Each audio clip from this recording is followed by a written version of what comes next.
Fridge and see what's open. It sounds like a song, right? Oh, open.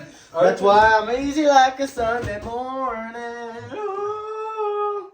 Open like a femboy's bumhole.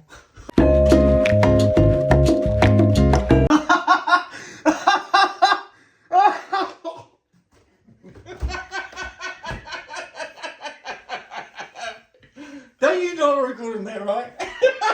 I'm not. I'm not. Open. It sounds like a song, right? They're just people. Who took the last American Spirit Yellow? What the fuck? Turk. Damn it! I can't chain smoke my cigarettes today. Turk. That's because Fuck. Turk. we remember you took it. You put it on your butt and lit it and like sucked Okay, it. it's my method of chain smoking. Okay. What the fuck? Turk. Okay. Everyone's different. Damn it! Everyone's different. No, don't worry. Put the knife down. No. Put the fucking Turk. knife down, Yogi. You're next. You took the last one. You're next. Oh, didn't even see you there. Well, I guess we're gonna dive into things that are probably killing your gains. Not literally, metaphorically. But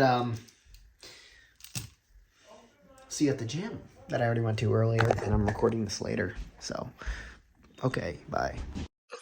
All right, the first huge mistake I see is a lot of people, and the attachment doesn't matter. This is just what was on the bar. Is they'll kind of go, and they'll kind of like press out, dude. Kind of like press into their reps, especially with like that straight or V bar. And they'll just kind of do this, which that's fine and all, but a lot of people, if they want to see more overall tricep growth and they want to bias more of that long head, they're going to want to go for more extension, right? With more, you know, more of a stable humerus. It's going to look a little bit more like this. And your arms can stay pretty fixed, and you're not going into much shoulder flexion. You're going to bias more of that long head, which can actually make a huge difference to your triceps. And a lot of people oftentimes neglect it because they'll think, oh, I'm doing overhead extensions, that's fine. When in reality, they're not really getting close to maximizing that long head growth. Sure, they'll see some growth, but, you know, you start doing like a neutral extension, and you're going to start seeing some actual growth on your triceps, like significant growth. And you will actually be surprised. Because when you're pressing like this, you're using your body's leverage, and you're biasing more of your medial and lateral head, and there's way better options for this, especially since this is like extremely descending as well when you do it like that. One thing I'll see a lot of people do on incline presses is they'll have their arms flared, and they'll think like incline presses, like incline Smith, and I'll see a lot of people, they'll have the bench at like a high incline, and they'll still be just going like this. Like, see, I'm going into a little bit of shoulder flexion, but my arms are still pretty flared, and I see this time and time again. And obviously you're going to do your entire chest, but bias less on the upper clavicular head of the pec. So, if your goal is upper chest training, you don't want to be doing that. What you want to do most times is have more shoulder flexion. So, you might even go a little higher. Normally, you're going to want your elbows more in and going more like that.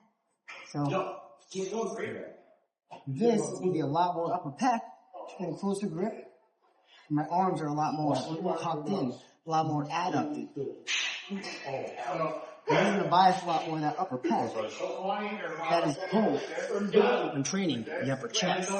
Lateral raises, man, and I see this time and time again when people do lateral raises. So, and it's going to take tension off of your side delt, and you're going to get less growth, even though you're like, oh, I'm moving all this weight. Clearly, my delts are pretty strong, and they're like, wow, I really don't have much developed delts. And I was in that same predicament. So what I see a lot of people do is they'll go up, and when they come down, they'll be like, yeah, I see. They'll come down, they'll come up, and they'll like shrug down, and then they'll widen up, and it's creating leverage.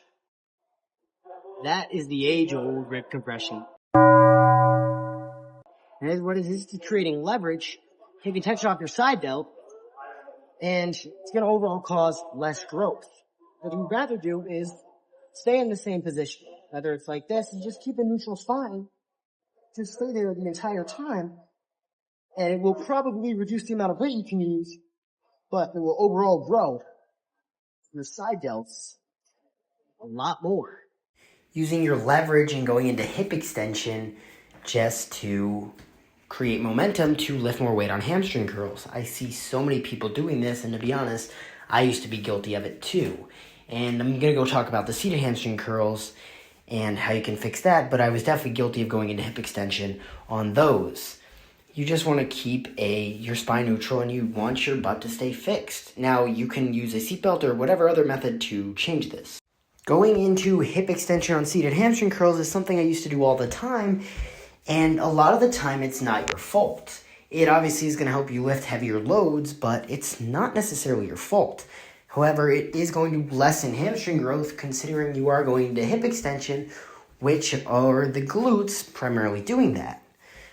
Now, there is a way to fix this, and Iron Unk actually showed me it, and it is actually getting extra thigh support so you can get more secured, and it'll overall lead to a better set because you will be more locked in, and it will change your perception of effort so you can actually have a higher threshold perception of effort. So here it is. So what you're going to do is you're going to grab a pad, and you are going to put it on top of your quads. Then you are going to push the seat down as hard as you can, literally to the point of it hurting. But it shouldn't hurt because the pad, and now you are so secured in there, and now there is no hip extension. I'm only going into knee flexion, and it will change your perception of effort because you will actually be overall more stable, and this will just be overall better for your hamstring growth when doing a seated hamstring curl variation. Taking a neutral versus a pronated grip on the shoulder press. A lot of people will see that you can bias your side delts on the shoulder press and think that is always applicable. When I see a lot of people using a neutral grip, which is going to recruit more of your upper chest when actually doing that. So there is going to be a lot less side delt involvement, even if you're going super deep, because now you're going to more shoulder flexion than shoulder abduction. Obviously, the easiest fix is to just take a pronated grip and go deeper, and it's going to be more more shoulder abduction, and it's going to bias less of the upper pec and more of the side and lateral delt. Using your hips and using your momentum and body weight to lift more weight on the leg extensions.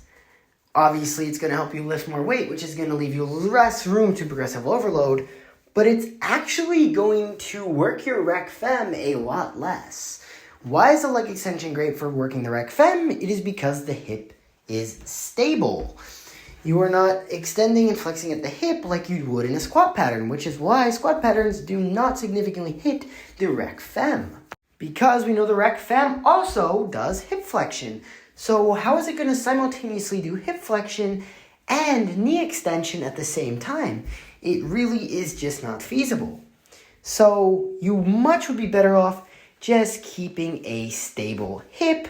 And if you can use a gym pin seatbelt with code TREND, baby, if you want to keep a lot more stable on leg extensions, if you find using your body weight's momentum and going into more hip extension and flexion is a problem for you when you do your leg extensions.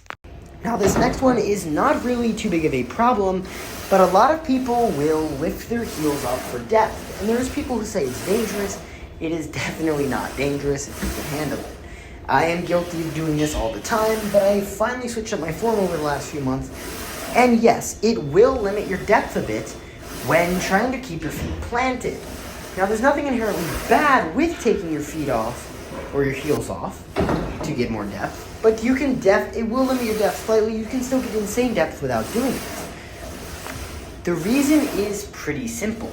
It is going to decrease force production to your quads because you are now transferring the weight through your calves and through your ankles more so, and your feet being less planted is going to be less stable, which is going to decrease force production for the quads. However, it's not a huge deal, but it's definitely something optional and something you keep in mind if your goal is moving into weight. And obviously it doesn't matter, but it could definitely help your quads grow. You never know. But you're still going to build massive quads regardless. And on the subject of quads, glutes, whatever, let's talk about the leg press. Obviously, no matter what you do, the leg press is going to bias and going to target a lot more of your glutes than something like a hack squat, usually. Just due to there being more hip extension because you're pretty much stuck at some sort of degree of hip flexion the entire movement, which is automatically just going to bias more of the quads because you're in a more flexed hip position. Now, a way to fix this is obviously just adjusting the pad. So, a lot of people have the pad all the way up, and the higher you have the pad up, meaning the more hip flexion you have, the more glutes are going to be targeted. And this is only if your goal is trying to primarily target the quads and you want to do leg press. The difference is not insanely significant, but long term it definitely could make a difference. However, simply doing this, like putting the pad back, if possible, not every leg press can do it, is going to bias a lot more of your quads just due to the fact that there's going to be less glute engagement stealing those gosh darn motor units because you are in less hip flexion. Hope this helps and follow for less. Now, I see a lot of people time and time again, and yes, I am putting myself in this box, is going to a ton of spinal extension to load and lift more weight on rows due to you are now changing the leverage at the end where it is lighter, so it is going to help you get that peak contraction.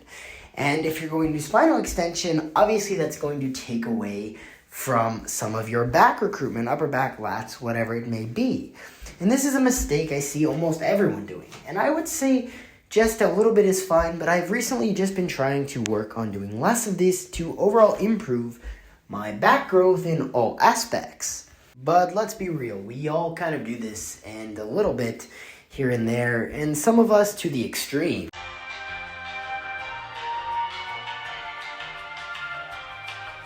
Again, not the biggest deal, but an easy fix is just trying to keep your chest on the pad as much as possible. Anywho, I hope you guys enjoyed this video and follow for more tips in the future. Let's go.